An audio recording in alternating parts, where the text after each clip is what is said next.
सियासत कहने में एक छोटा सा शब्द है, मगर जब बात देश की सियासत की हो तो इसके मायने ही बदल जाते हैं। भारत की अर्थव्यवस्था के लिहाज से ये भारत के लिए बहुत बुरी खबर है। भारत के 8000 धन्ना सेठ लोग 2022 में देश छोड़कर भाग रहे हैं, दूसरे देशों की नागरिकता ले रहे हैं। ये भारत के लिए बहुत चिंताजनक खबर है, क्योंकि उन लोगों का कहना है कि भारत की रूलिंग पार्टी भारत सरकार के पास देश की अर्थव्यवस्था को सुधारने के लिए कोई भी प्लान नहीं है। उनके पास जनता का ध्यान बांटने के लिए सिर्फ एक ही प्लान है, हिंदू मुसलमान को लेकर विवाद पैदा किया जाए, नूपुर शर्मा जैसा विवाद उभर कर सामने आए और देश की जनता अपना दिमाग उसी में खपाए। जहां नूपुर शर्मा मामले में देश की अंतर्राष्ट्रीय स्तर पर नाक कटी, अरब देश नाराज हुए, 15 मुस्लिम देशों ने फटकार लगाई और देश में दंगे हुए।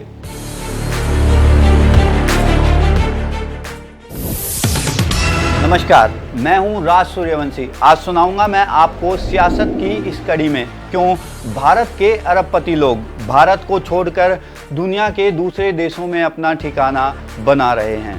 धर्म और राजनीति का ये दोहरा कॉम्बिनेशन, ये उसी का असर है जिसका नुकसान भारत को लगातार होता आ रहा है।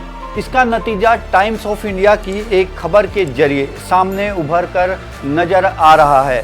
क्या आप जानते हैं, मात्र 2022 में 8000 भारत के अमीर लोग देश को छोड़कर भाग रहे हैं। टाइम्स ऑफ इंडिया की इस खबर के अनुसार भारतीय अमीर लोग अपना देश छोड़कर 3 कारणों से भाग रहे हैं। पहली बात, क्योंकि वो भारत के अंदर जो टैक्स नियम है उससे चिंतित हैं। दूसरी बात, वो चाहते हैं कि उनके पास एक मजबूत पासपोर्ट हो। और तीसरी बात, देश के अंदर माहौल बेहतर होना चाहिए, क्योंकि माहौल प्रतिकूल नहीं है, इसलिए वो देश छोड़कर भाग रहे हैं। जब माहौल प्रतिकूल की बात करते हैं तो माहौल से मतलब है कि जब तक देश के अंदर हिंदू मुसलमान के नाम पर राजनीतिक पार्टियां और सरकार अपनी सियासत करती रहेंगी, तब तक देश के आर्थिक हालात नहीं सुधरेंगे, क्योंकि विदेशी कंपनियां ऐसे माहौल में भारत में आकर अपना निवेश नहीं करेंगी। मेक इन इंडिया सिर्फ नारा बनकर रह जाएगा। जब तक विदेशी कंपनियां भारत में निवेश नहीं करेंगी, तब तक मेक इन इंडिया होना इम्पॉसिबल है। जब तक ये तमाम चीज़ें चलती रहेंगी, देश में बार बार दंगे होंगे, हिंदू मुसलमान के नाम पर दंगे भड़काए जाएंगे, तो क्या आपको ये लगता है कि ये देश बेहतर होगा? मात्र 8000 लोग ही नहीं जिन्होंने देश छोड़ा है। इकोनॉमिक टाइम्स की एक खबर के मुताबिक साल 2019 में चीन के बाद दुनिया में भारत वो देश है जहां के धनी लोग देश छोड़ कर भाग रहे हैं। भारत के अमीर लोग दूसरे देशों में जाकर पनाह ले रहे हैं। साउथ अफ्रीका की एक market research agency New World Wealth हर साल ये रिपोर्ट निकालती है। रिपोर्ट के मुताबिक 2015 में 4000, 2016 में 6000, 2017 में 7000 और पिछले 5 सालों में 50,000 सुपर रिच लोगों ने भारत छोड़ दिया। उन्होंने अपना निवास स्थान किसी दूसरे देश में बना लिया।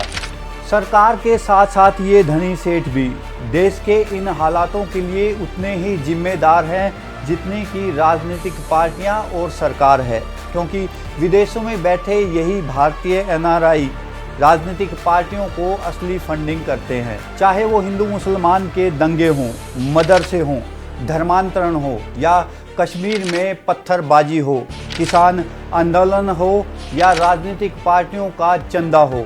आज श्रीलंका में जो हो रहा है वो भारत को तीखी और कड़ी चेतावनी है।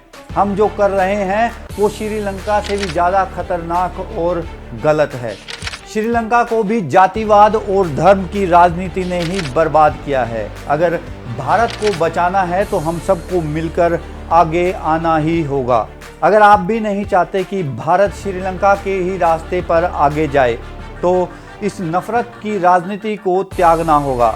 राजनीतिक पार्टियों को भी सांप्रदायिक जहर के इस रास्ते से हटना होगा। हम सभी को हिंदू मुस्लिम का यह जहर उगलना बंद करना होगा। देश को शांति के रास्ते पर आगे लाना होगा, वरना ये धनी लोग ऐसे ही देश को छोड़कर जाते रहेंगे। आप और हम हिंदू मुस्लिम की इस लड़ाई में ऐसे ही पिसते रहेंगे और अपनों को खोते रहेंगे। आपको मेरा यह एपिसोड कैसा लगा मुझे कमेंट करके ज़रूर बताएं। साथ ही अगर चैनल को अभी तक आपने सब्सक्राइब नहीं किया है तो चैनल को सब्सक्राइब कर लें और बेल आइकन को ऑन कर लें ताकि आने वाले मेरे सभी एपिसोड का नोटिफिकेशन आपको मिल जाए। मेरे आने वाले अगले एपिसोड तक के लिए जय हिंद, जय भारत।